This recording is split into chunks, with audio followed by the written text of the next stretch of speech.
नमस्कार। आज हम बात करने वाले हैं एक ऐसे इंसान की, एक ऐसे नाम की जिसने भारत के बिजनेस की दुनिया का नक्शा ही हमेशा के लिए बदल दिया। जी हाँ, हम बात कर रहे हैं रतन टाटा की। ये जो बात उन्होंने कही, ये सिर्फ एक कोट नहीं है। ये उनकी पूरी जिंदगी, उनकी पूरी सोच को एक लाइन में बता देती है। एक ऐसे लीडर जो सिर्फ बिजनेस की ऊंचाइयों तक नहीं पहुंचना चाहते थे, बल्कि इंसानियत के लिए भी कुछ बड़ा करना चाहते थे।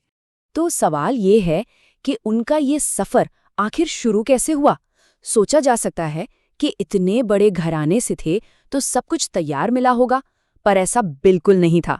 उनकी शुरुआत चांदी की चम्मच से नहीं हुई, बल्कि तेल, कालिक और लोगों के शक के बीच हुई। हाँ, सही सुना। उनके करियर की शुरुआत हुई टाटा स्टील की धधकती भट्टियों के पास, चूना पत्थर झोंकते हुए, फावड़ा चलाते हुए, मतलब एकदम जमीनी स्तर से। और शायद यही वो तजुर्बा था जिसने उन्हें वो समझ दी, वो नब्ज पकड़ना सिखाया, जो आगे चलकर उनकी लीडरशिप का सबसे मजबूत हिस्सा बनी। और फिर जब 1991 में उन्हें चेयरमैन बनाया गया, तो कई लोगों को तो यकीन ही नहीं हुआ। सबने उन्हें अंडर एस्टिमेट किया।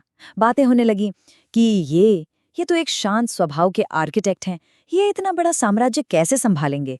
मतलब एक तरह से यहीं से उनकी एक अंडरडॉग वाली कहानी शुरू होती है। तो फिर सवाल वही है, इस शांत दिखने वाले लीडर ने एक सदी से भी ज्यादा पुराने एम्पायर के अंदर एक क्रांति की शुरुआत की, तो की कैसे? देखिए, उनके सामने जो चैलेंज था वो कोई छोटा मोटा नहीं था। एक तरफ था टाटा ग्रुप, जो कह सकते हैं कि काफी फैला हुआ था, बिखरा हुआ था, एक पुरानी सोच के साथ चल रहा था। और दूसरी तरफ था रतन टाटा का विजन। वो एक ऐसा ग्रुप बनाना चाहते थे जो जो एकजुट हो, मॉडर्न हो और पूरी दुनिया में किसी से भी मुकाबला करने के लिए तैयार हो।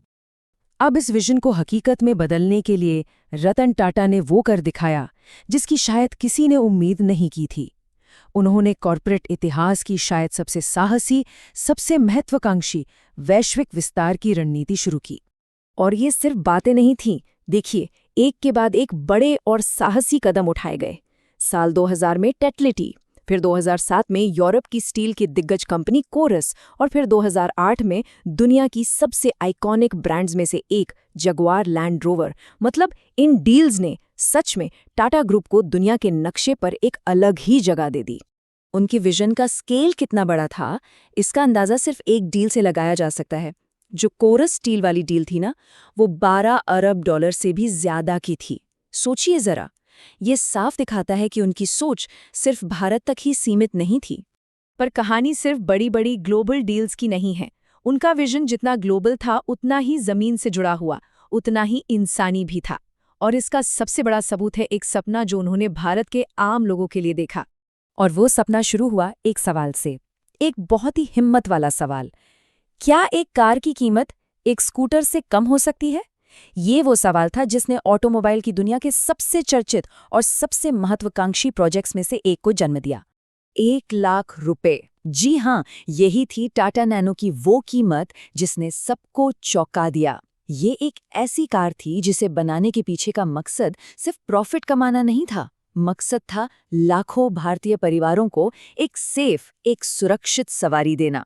ये इंजीनियरिंग से कहीं ज्यादा एक सोच थी, एक जज्बा था। बिजनेस, इनोवेशन, ये सब तो ठीक है, लेकिन एक लीडर की असली पहचान उसके चरित्र से होती है। और वो भी खासकर तब जब संकट का समय हो। 26 नवंबर 2008 मुंबई पर हुआ आतंकी हमला।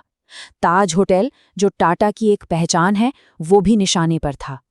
उस मुश्किल घड़ी ने एक लीडर और एक इंसान के तौर पर रतन टाटा के असली किरदार को पूरी दुनिया के सामने ला दिया।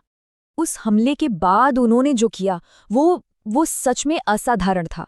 वो खुद वहां मौजूद थे, राहत के कामों को देख रहे थे। और ये नहीं, उन्होंने उस हमले से प्रभावित हर एक कर्मचारी और उनके परिवार की पूरी जिंदगी की आर्थिक जिम्मेदारी उठा ली। ये सिर्फ कोई फाइनेंशियल मदद नहीं थी, ये उसूलों की बात थी, ये करुणा की बात थी। तो चेयरमैन के पद से हटने के बाद रतन टाटा अपने पीछे आखिर क्या छोड़कर गए हैं? उनकी विरासत क्या है? उनकी विरासत सिर्फ कंपनियों या मुनाफे के आंकड़ों में नहीं है। उनका असर बोर्डरूम की दीवारों से कहीं ज्यादा गहरा है। उन्होंने दुनिया को दिखाया कि एक बिजनेसमैन कैसा हो सकता है। एक ऐसा लीडर जो सिर्फ प्रॉफिट की नहीं बल्कि लोगों की भी परवाह करता है, जो आज नए नए स्टार्टअप्स को मेंटोर कर रहे हैं और अपनी सादगी से सबको प्रेरित कर रहे हैं। तो आखिर में बस एक सवाल, किसी भी विरासत का असली पैमाना क्या होता है? क्या वो पैसा है जो कमाया गया, या वो कंपनियां हैं जो बनाई गई, या फिर वो जिंदगियां हैं जिन्हें बेहतर बनाया गया? इस सवाल का जवाब शायद रतन टाटा की जिंदगी खुद ही देती है, और हम सबको सोचने के लिए एक बहुत बड़ी वजह भी।